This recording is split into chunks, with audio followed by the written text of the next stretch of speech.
Hello YouTube. This video isn't so much for teaching how to 3D print, but taking a 3D printed piece and making it a finished piece. And like the title says, I'm using my Darth Vader helmet as an example. So I'm going to try to join the 501st with that. Now when you start off, here I don't have the video for it, where you're taking your raw 3D print, you're going to have like little support pieces all over it.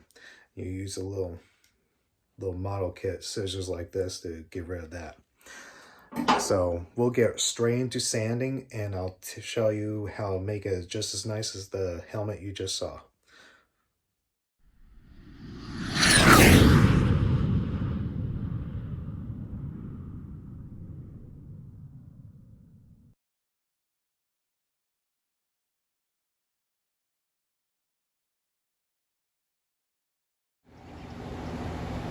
Reason why you should always sand first. That's really smooth. And you feel all those ridges. It's like wood grain. If you start off with it smooth like this, you're going to have a lot less resin, a lot less Bondo, or whatever you want to start off with to coat it. Another good tool are these little nail files. You get into like hard crevices like that. Do not use power tools. You can easily cut your 3D printed piece, and you can ruin it really fast. So I always do hand tools first.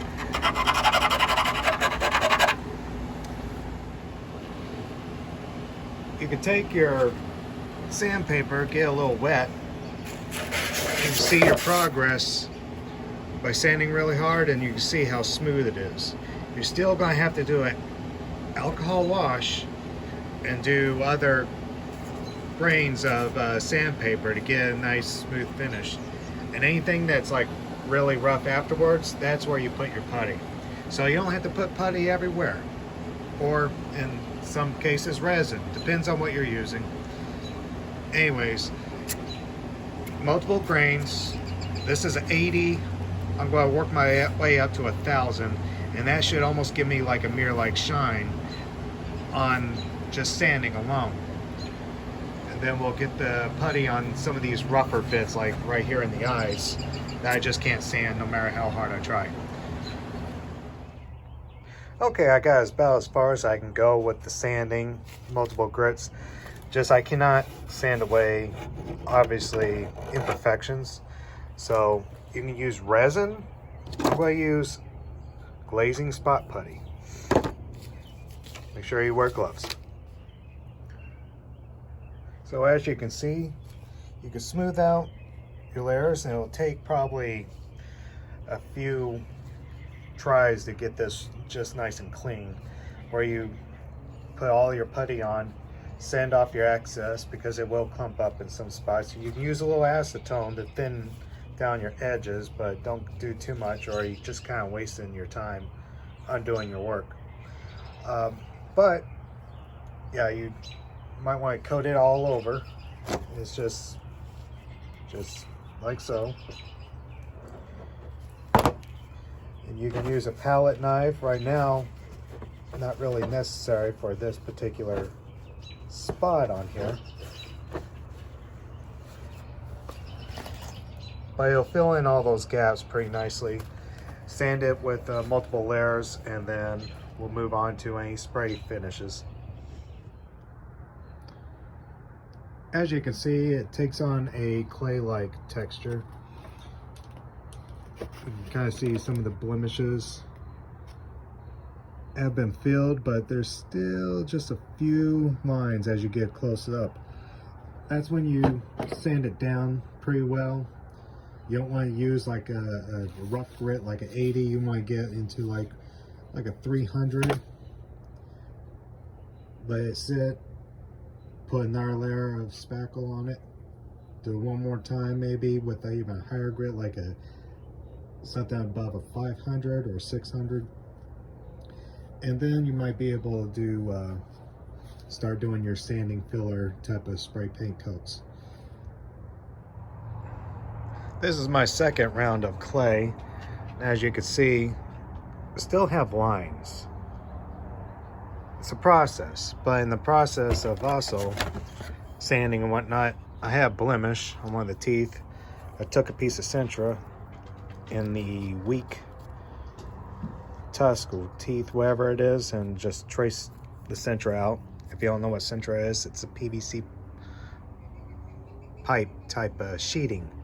Same type of material PVC pipes made of, but it's just on flat sheets, and what most people make their armor out of if you're in the Mandalorian Mercs or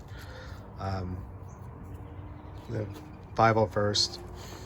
But I'm just going to super glue that little bit on and to replace it. And any other piece that might just not work, I'll do the same. And after another sanding bit, I might be ready for some filler type of spray paint. Filler primer. And I just super glued that in. Looks pretty straight just from an eyeball perspective. I'll put a little bit of this putty on it just to fill in these little gaps there. Do a very light sanding. Okay, pressing on. I did a wet sandpaper method where I just take the 300 sandpaper and dip it in water, splash it about. What it does is it shows all the blemishes that you just couldn't see with normal sanding, and it exposes all those imperfections.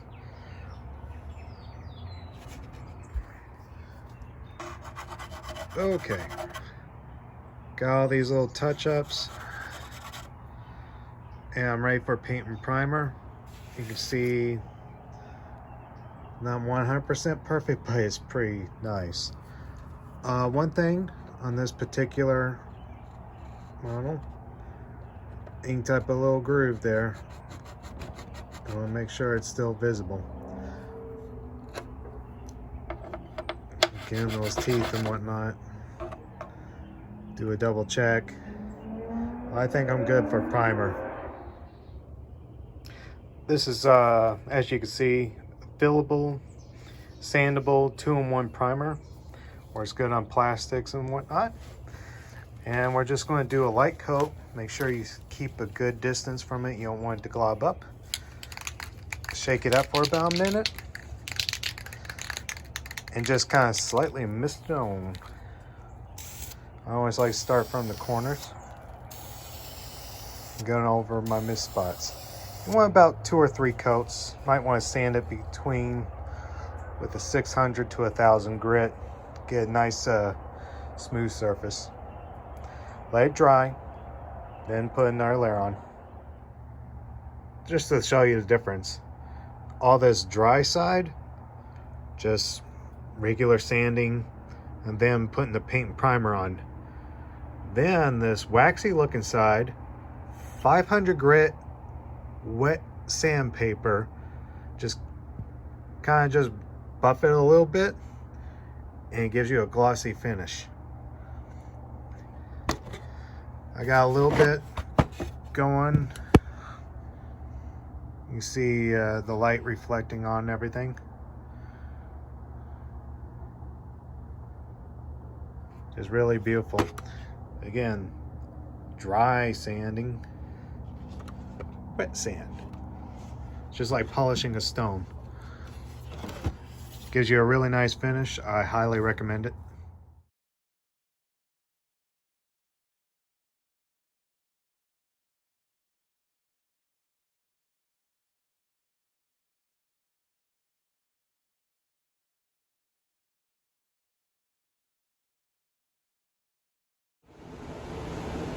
How I'm making my Darth Vader lenses. Start off with acrylic sheeting, red, since this is the Rogue One version. If you're doing a different version, just make sure your colors of your lenses actually match. I have this is 1/2 of an ornament, and it's metal. I got it at Hobby Lobby for just a couple bucks, and that's going to be what I use to shape the acrylic sheeting. I cut the acrylic sheeting into a 1/4. As you can see here, I already shaped one. I'll just cut off the flange. You can use a bowl. I have this PVC pipe here. This will help press down the acrylic over the ball there. And heat gun. So what I'm going to do is get this kind of malleable with the heat gun.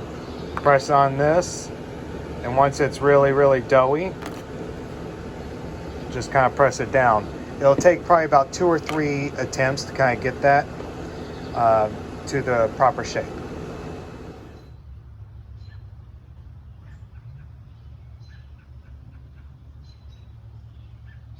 Okay, as you can see, I got both of them curved. I just dipped it into water to kind of get stiffen up a little bit faster, so I won't go back to being malleable and I have problems.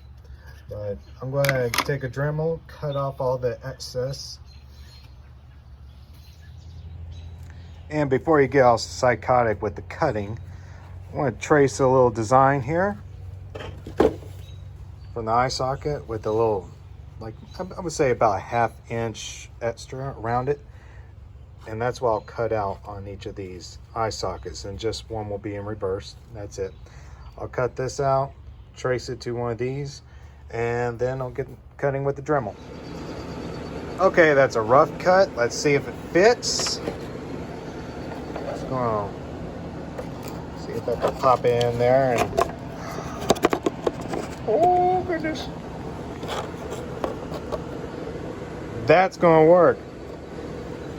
Woo! That's right. Semi-curvature. Excellent. Gotta do that one more time. Gorgeous. Anyways, I gotta clean up a few of those gluing edges, but that's about it. They work. You can see fine through them, you know. Yep. And I just gotta put the mesh in the back, mesh around the mouth, obviously, the tusks, and this mask will be ready to rock. Other than the strap that holds it on my face, obviously. All right. Just like the face mask, when I got the dome printed out, which was significantly larger, so it had to be done in multiple pieces, and I had to fuse it together. I was able to super glue this bottom piece together. You can barely see the seam line right now, but you can obviously see this seam line. It's 4 pieces. You might print it a little bit different because it was a little bit failure. What I did extra versus the face mask, which was a solid piece, I poured resin all over through the inside, right on the seams, brushed it on, and then sloshed it around, kind of like a slush mask. And this thing's pretty huge. You can see a Dixie cup for size comparison. Once that sets up a little bit, I'm going to take a little bit more of my, I think it's underneath, glazing spot putty, just like you see this orange stuff here, and just fill up these seams, sand it down, sand it down. You get the idea, and hopefully it can get pretty nice real soon.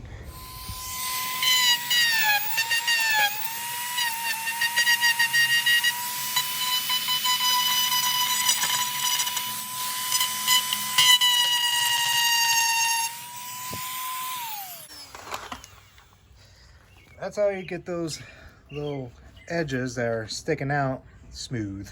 You use a Dremel, some sort of grinding bit, and then you could just patch it with the glazing spot putty and seal it in. It was the only way I can get the plastic chisel down, was with the Dremel. Just sanding it by hand just wasn't cutting it. Now it's pretty smooth. I used to have like a seam here because there was 2 different filaments. One was white, one was black, and I mean, there was a little bit of a raised surface. I think I got them all. And anything that isn't, spot putty is going to take care of the rest. These gray parts are is where I primed it with the sanding fillable primer, but that has actually shown all my little dents and stuff like that I still need to patch up. So I would say after 1 or 2 good sandings, I should be 100% smooth and ready for paint, which I'll do 1 more primer, and then I'll do the gloss enamel finish. Or satin if you're doing a totally different version of Vader. New Hope is satin. Mine is going to be a gloss black. And a few coats of this acrylic enamel. See how shiny it is, reflective. You can, yeah. I don't need to show that layer. I primed it once I got all the sanding done and glossed that. It's standing on a PVC pipe now, which kind of perfectly goes into that hole for the top of the mask. And I put my first layer of black on the inside. And that should be that for the top of the helmet.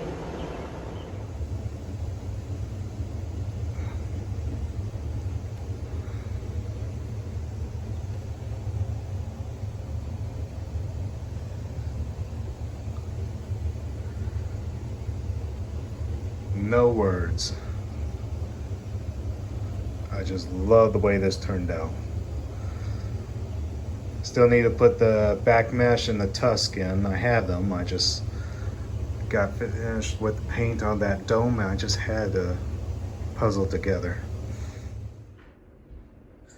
What I have here is kind of like a crate thing for separating toddlers from going through your unwanted doors. It's supposed to be like a sliding screen. This is the only type of mesh that I could find for the Vader mouthpiece. It measures 4 inches by 4 inches. That's what I'm cutting out. I'm using 10 snips to do that. Needs to be black. Right now it's brown. That's the only thing. They come in different colors, but I just chose the darkest one. But yeah, just 4 inches by 4 inches, or whatever particular type of helmet you have might be a little bit slightly different. This will cover both the top triangular piece and the bottom vent. And it has the proper pattern there. Just going to cut this out and glue it in. Okay, when you come to cutting out the final triangle piece, you want to make sure you're getting this kind of like crosshatch, because you don't want it to look vertical. You want it to have this type of motif. And then I'm going to take a little piece of paper, do like a little template, line it up right before I cut the final decisions. And that'll give me the right look. So that'll be underneath, in the back, behind, and then I'll put just a piece of cloth mesh behind that. Put this see-through mesh like right behind the grading system that's behind the tusks. I also put the tusk caps in. I got those from a guy called Portomatic. You can find them on the Sith Lord detachment. He doesn't have a Etsy store or anything, so you'll have to just message him. It makes good little metal caps for your masks. You kind of see how I'm going with this. I had to put some mesh behind the eyes, but I tried the stuff here. It was just, I couldn't see out of it, so I'm going to try something else. But you gotta hide your eyes. Besides that, the mask is ready to go. I got holes for the straps, and yeah, that is ready.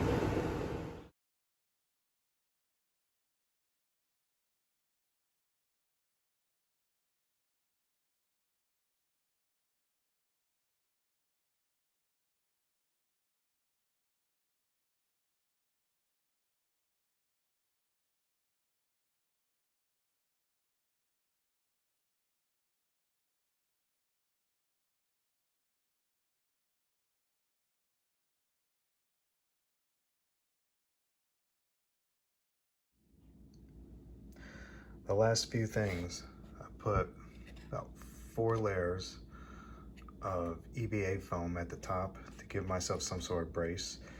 It helps relieve me, so when I put the mantle on, the neck doesn't choke me, and I can have free movement with my head. There is black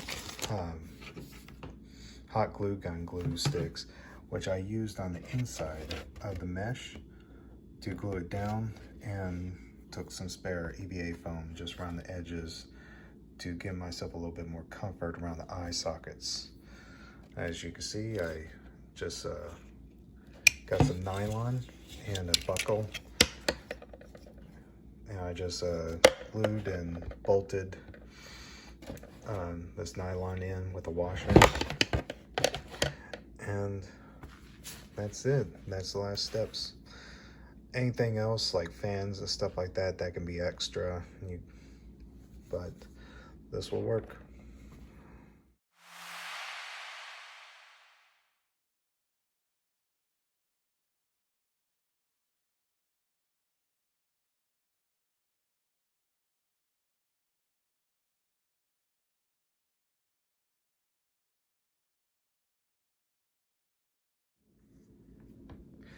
What you're looking at is the top of my dome here. I hollowed out the section that was naturally there and put like a magnet. I just glued it in and put some like caulking around it. What you're seeing on the sides is like little Sintra brackets, and Sintra is that PVC material sheeting, and I made these teeth here, which I'll put a little bit of glue, line them up, put a little glue, and take this little steel round piece that's precisely the exact width I need, and the teeth will adhere to that piece, and the magnet will keep it in place while the glue's setting, and that'll give me a nice little thing so the top of my dome will not shift around, and I'll screw this plate to the top of the inside of my dome. All right, so I got my glue down. I'm going to just line this up so.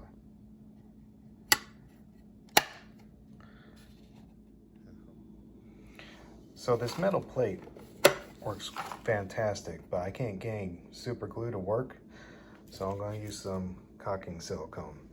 You have to do that outside and wait for it to dry. It takes about half an hour, but then it'll be fumey for a couple of days. See, it has to go inside there, line up right. So I just line it up, just so. Put the glue in, hold it into place. Also, you noticed I put magnet right there, which I also had to glue to the inside, and I marked where it needed to be on the inside of the helmet. You can see that little silver Sharpie mark right there. That's where the magnet will be also glued. So that should hold it into place without any wobbling or whatnot. So I don't even need a nail to go up there, but I might put one in later just for extra security. That silicone really adhered to that metal piece. On the inside, I put some like a Flex Seal over my magnet, just kind of seal it in a little bit on top of the glue. And yeah, try it on. Yes, this will do nicely. Does not wobble. Stays firm. Think we're ready.